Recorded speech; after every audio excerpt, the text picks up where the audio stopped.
खुलुमबाय दिनैनि Bodoland इंखं television studio हलाव आं मलेन बसुमतारी दिनैनि मोनाबिलिनि गाहाय रादाबफोराव दं। एबसुआ जेब्लाबो इभिक्सन खालामजानाय नखरफोरनि खहा जानायखौ सुफुंना होफिननो थाखाय सोरखारखौ नारसिनदों। आसामाव फैगौ बोसोरनिफ्राय थिसनगोन गोदान सोलोंथाइ खान्थि। सिबजार आरो कलियाबराव गिख्रंथाव लामा जाब्रबथाय, सा6 जिउ खहा आरो सा9 गोब्राब जखम। गारि सालायनायनि गोख्रैथिखौ सोरखारा थि खालामबाय। 20 जुन खालि फोसावगोन HS जोबथा आनजादनि रिजाल्ट। गुवाहाटीआव होस्रांजानाय सुबुंफोरनि थाखाय क्रिस्क मुखित संग्राम समितिया धरना होदों। बटद्रवायाव पुलिस थाना सावनाय जाथायाव PFI सोमोन्दो गैया। दानिया फैदो आबुं रादाबाव।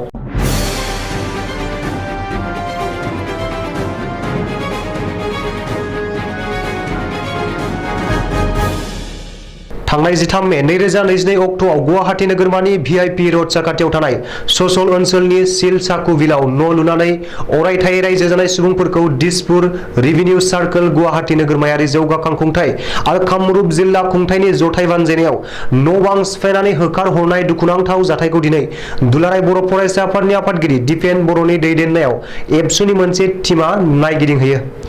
इभिक्सन खालामजानाय दुखुथिया सुबुंफोरजों लोगो हमनानै गोथौयै सावरायनाय जायो आरो बे दुखुनांथाव जाथायनि सायाव आसाम सोरखारजों दिनै दिसपुराव जानो गोनां मिटिंआव सावरायनानै थाबैनो राहा लामा दिहुननो थाखाय एबसु आरो CC2निफ्राय सोरखारखौ गोख्रोङै नारसिननाय जागोन होननानै दिपेन बर'आ बुंथियो।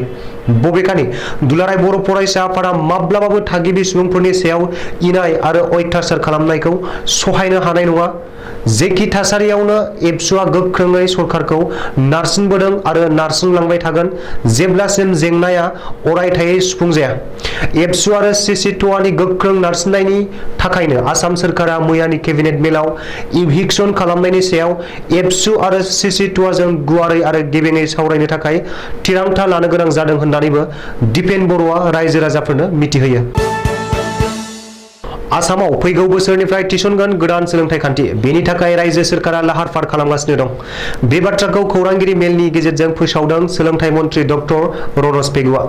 गिबि मन्थ्रि डक्टर हिमन्त बिश्व शर्मानि दैदेननायाव समबारखालि मोनसे केबिनेट मेल जानानै थाङो आरो बे केबिनेट मेलावनो फैगौ बोसोरनिफ्राय रायजोआव गोदान सोलोंथाइ खान्थि थिसननो बिथांखि लायो होननानै सोलोंथाइ मन्थ्रि डक्टर रनज पेगु आरो सावस्रि मन्थ्रि केशब महन्तआ जथायै खौरांगिरि मेल खुंना फोरमायदों।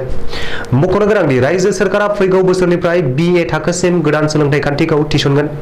गोदान सोलोंथाइ खान्थिनि नेम बादियै BA थाखोआव मोननै सेमिस्टार फरायनायनि उनावनो सार्टिफिकेट मोननो हागोन। मोनब्रै सेमिस्टार फरायखांनायनि उनाव डिप्ल'मा मोनगोन। बेबादिनो मोन6 सेमिस्टार फरायनायनि उनाव डिग्री मोनगोन आरो मोन8 सेमिस्टार एबा आबुं 4 बोसोर फरायनायनि उनाव फरायसुला फरायसुलिफोरा सन्मानजों मोनसे डिग्री मोननो हागोन। सिबजार आरो कलियाबराव गुबुन गुबुन लामा जाब्रबथायाव सा6 सुबुङा जिउ गोमानायजों लोगोसे सा9 सुबुङा गोब्राब जखम जादों। मिथिनो हानाय बादिब्ला जोबोर गोख्रैथिजों फैनाय गंसे ट्राकआ सिबजाराव सा8 सुबुंखौ सौख्रेबलांदों। सिबजारनि 15 नं हादरारि राजा लामायाव जादों बे गिख्रंथाव लामा जाब्रबथाया।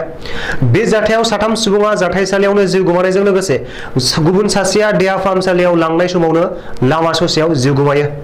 रिपर्ट बादिब्ला जाब्रबथायाव गोब्राब जखम जानाय सुबुंफोरखौ गुवाहाटी मेडिकेल कलेज आरो देहा फाहामसालियाव लांबाय थानाय समावनो लामा ससेयाव सासे सुबुङा जिउ गोमायो। गुबुन 4खौ गोब्राब हालोदाव GMCH आव थिसननाय जादों। जाथायसालियावनो जिउ गोमानाय सुबुंखौ जयमती बरुवा, जिनथुमनि आहमेद आरो इमदादुल हक होननानै मिथिदों। गुबुन फारसे कलियाबरनि हातीबन्धायावबो दिनै गिख्रंथाव लामा जाब्रबथाय जादों होनना खौरां मोनदों। रिपर्ट बादिब्ला हातीबन्धायाव गंसे टेम्पु आरो टाटा मेजिक गारिनि गेजेराव मोगा-मोगि सौग्रावलायनाय जाथाया दिनै 2 सुबुङा जिउ गोमायो आरो गुबुन 7 जखम जायो। जखम जानाय सुबुंफोरखौ तेजपुर मेडिकेल कलेज देहा फाहामसालियाव एडमिट खालामदों होननानै खौरां मोनदों। रायजोआव लामा जाब्रबथायखौ होबथानो थाखाय आसाम सोरखारा गारि सालायनायनि गोख्रैथिखौ थि खालामनानै होदों। गिबि मन्थ्रि हिमन्त बिश्व शर्मानि दैदेननायाव मैया जालांनाय केबिनेट मेलाव गारि सालायनायनि गोख्रैथि खालामनायनि थाखाय थांखि लादों। गारि लायै गारि बेसेबां गोख्रैथिजों सालायगोन सोरखारा बेखौ थि खालामदों। सोरखारनि बे नेमखान्थि सिफायग्राफोरा जरिमाना होनांगोन। रिपर्ट बादिब्ला 4-लेन राजा लामायाव 7-8 सुबुं जिरायनो हानाय गारिनि गोख्रैथिया घन्टायाव 100 बारा जानो मोननाय नङा। रायजोआरि राजा लामायाव बेबायदि गारिया घन्टायाव 70 किल'मिटारनि बांसिन गोख्रैथियाव सालायनो मोननाय नङा। बेबायदिनो पौर निगम ओनसोलाव 60 किल'मिटारनि बारा सालायनो हानाय नङा होननानै केबिनेट मेलाव थांखि लानाय जादों। सागु एबा बिनि बांसिन दावबायारि लांनो हाग्रा गारिनि जौसिन गोख्रैथिया हादरारि राजा लामायाव घन्टायाव 80 किल'मिटार जानांगोन। रायजोआरि एबा गुबुन लामायाव 70 किल'मिटार गोख्रैथि खानानै होनाय जादों। गुबुन फारसे भर्सोवा ओनसोलाव 60 किल'मिटारनि गोख्रैथिनि बांसिन जानो मोननाय नङा। मुवा बेसाद रोगाग्रा गारिफोरनि जौसिन गोख्रैथिया राजा लामायाव 70 किल'मिटार जानांगोन। रायजोआरि एबा गुबुन लामायाव 60 किल'मिटार आरो भर्सोवा ओनसोलाव 40 किल'मिटार गोख्रैथिजों मुवा बेसाद रोगाग्रा गारिखौ सालायनो हागोन। बाइक एबा खबनै साखा गारिनि थाखायबो सोरखारा गोख्रैथि खानानै होदों। बाइक एबा स्कुटिनि जौसिन गोख्रैथिया राजा लामायाव घन्टायाव 80 किल'मिटारल' जानांगोन। बेबायदिनो रायजोआरि राजा लामायाव 60 किल'मिटार आरो भर्सोवा ओनसोलाव 50 किल'मिटार गोख्रैथि बाइक एबा स्कुटिया सालायनो हागोन।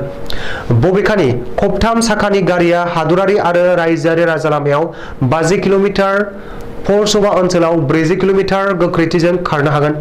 रिपर्ट बादिब्ला बे गोदान नेमखान्थिनि सायाव सोरखारा थाबैनो बिथोनलाइ फोसावगोन। जायफोर बे नेमखान्थिखौ सिफायगोन एबा बांसिन गोख्रैथिजों गारि सालायगोन बिसोर साजा मोननांगोन एबा जरिमानाबो होनो नांगोन।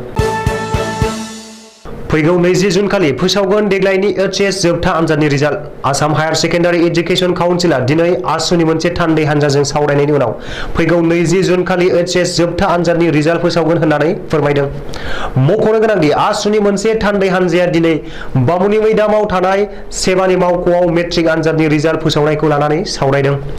मिथिनो हानाय बादिब्ला बे सावरायनायाव आसुनि दैदेनगिरिफोरा 30 मे अक्ट'नि गेजेरावनो मेट्रिक आरो एचएस जोबथा आनजादनि रिजाल्टखौ फोसावनो थाखाय सेबाखौ खावलायो। नाथाय फरायसाफोरनि सोंथि बिलाइखौ दासिमबो नायखाङाखै आरो रायजोआव गुणोत्सव सोलिगासिनो थानायनि थाखाय आनजादनि रिजाल्ट फोसावनायाव एसे गोबाव जानो हागौ होननानै सेबानि बिथिंनिफ्राय रोखायै फोरमायदों।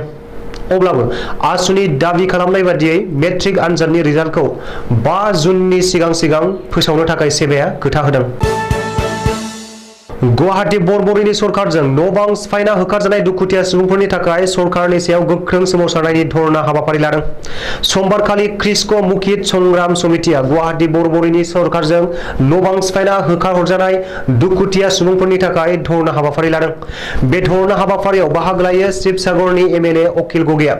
हाबाफारियाव बाहागो लाना होस्रांनाय दुखुथिया सुबुंफोरनि फारसे गोथौ दुखु मोननाय फोरमायदों आरो सरकारखौ गोख्रों रावजों सोंखारिनानै थाबैनो दुखुथिया सुबुंफोरनि थांना थानायनि थाखाय हा-हुनि राहा खालामना होनानै खहा सुफुंनानै होनांगौ होनना बुंथिदों आरो जेसे दिन बिसोरनि सायाव थांना थानायनि राहा खालामा एसे दिन धरना हाबाफारि खालामलांबाय थागोन होननानै बुंथिबावदों। बटद्रवायाव पुलिसनि थाना सावनाय जाथायाव पिएफआइनि जेबो सोमोन्दो गैया होननानै खौरांगिरि मेल खुंना सिमान लादों। बटद्रवा सालबारि गामिनि शफिकुल इस्लाम मुंनि सासे ना फानना जिउ खुंनाय सासे सुबुंखौ बटद्रवा पुलिसआ लामायाव जौ फेना गोग्लैना थानाय थासारिनिफ्राय बुनानै बोखांना न'आव गथायहैदोंमोनब्लाबो उनाव देहा फाहामसालियाव थिसनथाय होदोंमोनब्लाबो जिउ गोमानांदों। नाथाय जाथायनि उनाव ओनसोलनि माखासे रायजो राजाफोर आरो शफिकुल इस्लामनि न'खरनि गोबांफोरा रागा जोंखांनानै सानैसो पुलिसफोरखौ बुनानै गोब्राब जोखोम खालामदोंमोन आरो बटद्रवा पुलिस थानाखौ सावनानै सेवहांगार खालामदोंमोन।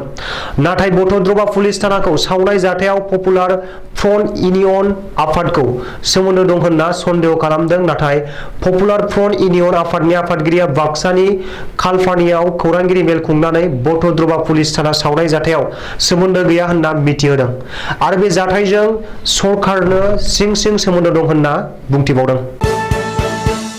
दिनैनि रादाबा एसेनोसै। गोजोन्थों।